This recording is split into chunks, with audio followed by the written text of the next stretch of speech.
Hello guys, welcome back to cars 360. ഇനി ഞാൻ വന്നിരിക്കുന്നത് 10 ലക്ഷത്തിന് താഴെ എക്സ്ഷോറൂം വില വരുന്ന ഏറ്റവും സേഫസ്റ്റ് ആയിട്ടുള്ള 7 സീറ്റർ വണ്ടിയാണ്. അപ്പോൾ ഞാൻ പറഞ്ഞു വരുന്നത് റെനോൾട്ടിൻ്റെ ട്രൈബറെ കുറിച്ചാണ്.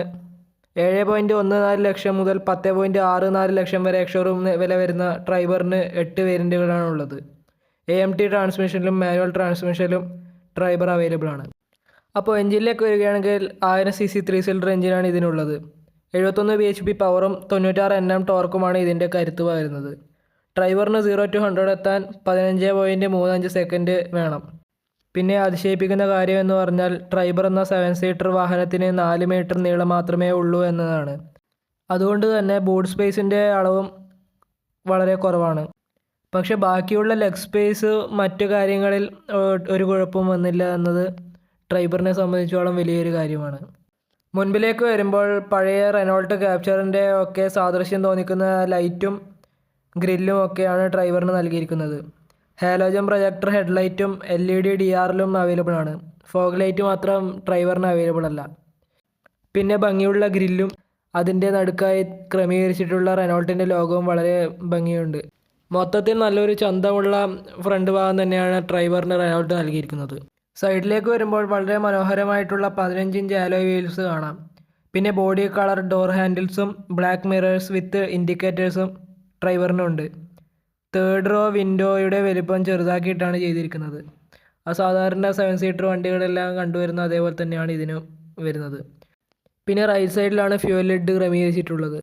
റൂഫിലേക്ക് വരുമ്പോൾ വലിയ SUVകൾക്കൊക്കെ കണ്ടുവരുന്ന റൂഫ് റെയിൽസും വലിയ നീളം കൂടിയ ആൻറ്റിനയും കാണാം. ബാക്കിലേക്ക് വരുമ്പോൾ നീളം കൂടിയ ടെയിൽ ലൈറ്റും റെനോൾട്ടിൻ്റെ ലോഗോയും ക്രമീകരിച്ചിട്ടുണ്ട്. താഴെയായി സ്കഫ് പ്ലേറ്റും അതിന് അടിയിലായി അത്ര വിസിബിൾ അല്ലാത്ത രീതിയിൽ സൈലൻസറും ക്രമീകരിച്ചിട്ടുണ്ട്.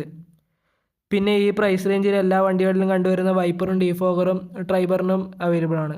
ഇൻറ്റീരിയറിലേക്ക് വരുമ്പോൾ വളരെ പ്രീമിയം ഫിനിഷിൽ തന്നെയാണ് എല്ലാം ക്രമീകരിച്ചിട്ടുള്ളത്.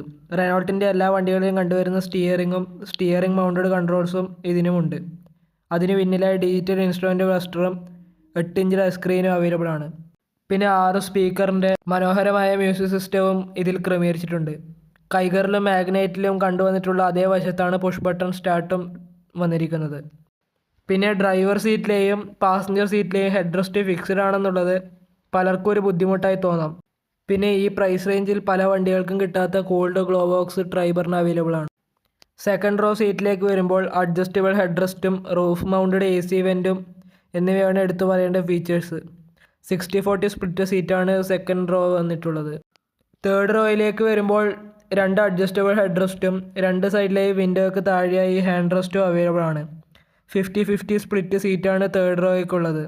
84 ലിറ്റർ ബൂട്ട് സ്പേസുമാണ് ഡ്രൈവറിൻ്റെ ലഗേജ് സ്പേസായി വരുന്നത്. സേഫ്റ്റിയെ പറ്റി പറയുകയാണെങ്കിൽ 4 എയർ ബാഗുകളാണ് ഉള്ളത്. ക്രാഷ് ടെസ്റ്റിൽ 4 സ്റ്റാർ NCAP റേറ്റിംഗ് ഡ്രൈവർ കൈവരിച്ചിട്ടുണ്ട്. അതുകൊണ്ട് തന്നെ 10 ലക്ഷത്തിനായുള്ള ഏറ്റവും സേഫസ്റ്റ് ആയിട്ടുള്ള 7 സീറ്റർ വണ്ടി ഡ്രൈവറാണ്. വണ്ടിയെപ്പറ്റി എൻ്റെ ഓവറോൾ അഭിപ്രായം പറയുകയാണെങ്കിൽ ഡ്രൈവറിൻ്റെ എക്സ്റ്റീരിയർ ലുക്കൊക്കെ അതിമനോഹരമാണ്. പക്ഷേ എൻജിൻ കുറച്ച് ഡൗൺ ആണ്. കാരണം ഒരു 7 സീറ്റർ വണ്ടി വലിച്ചുകൊണ്ട് ഓടാൻ ശേഷിയുള്ള എൻജിനല്ല ഡ്രൈവറിനുള്ളത്. അത്യാവശ്യം ഓടിച്ച് നടക്കാൻ എന്നല്ലാതെ വലിയ ഓവർടേക്കിംഗ് നടത്താനും നല്ല പവറിൽ വലിച്ചുകൊണ്ട് പായാനും ഫുൾ ലോഡഡ് ആണെങ്കിൽ അത്രയ്ക്ക് ഒരു എനർജി വണ്ടിക്കുണ്ടാകില്ല എന്നത് വലിയൊരു പോരായ്മയാണ്.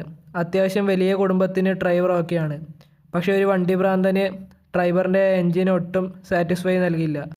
എത്രയൊക്കെ പറഞ്ഞാലും 10 ലക്ഷത്തിന് താഴെ ഇങ്ങനെയൊരു വണ്ടി ഇല്ലെന്ന് തന്നെ വേണം പറയാൻ. എൻജിൻ കുറച്ച് കുറവാണെങ്കിലും ബാക്കിയുള്ളവ എല്ലാം പൊളിയാണ്. അപ്പോൾ ഇത്രയൊക്കെയാണ് ഡ്രൈവറിനെ കുറിച്ച് പറയാനുള്ളത്.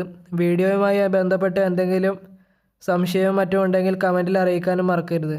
അപ്പോൾ വീഡിയോ ഇഷ്ടമായവരൊക്കെ ലൈക്ക് ചെയ്യാനും സബ്സ്ക്രൈബ് ചെയ്ത് സപ്പോർട്ട് ചെയ്യാനും മറക്കരുത്. അപ്പോൾ അടുത്ത വീഡിയോയുമായി വരുന്നത് വരെ സ്റ്റേ ട്യൂൺഡ്.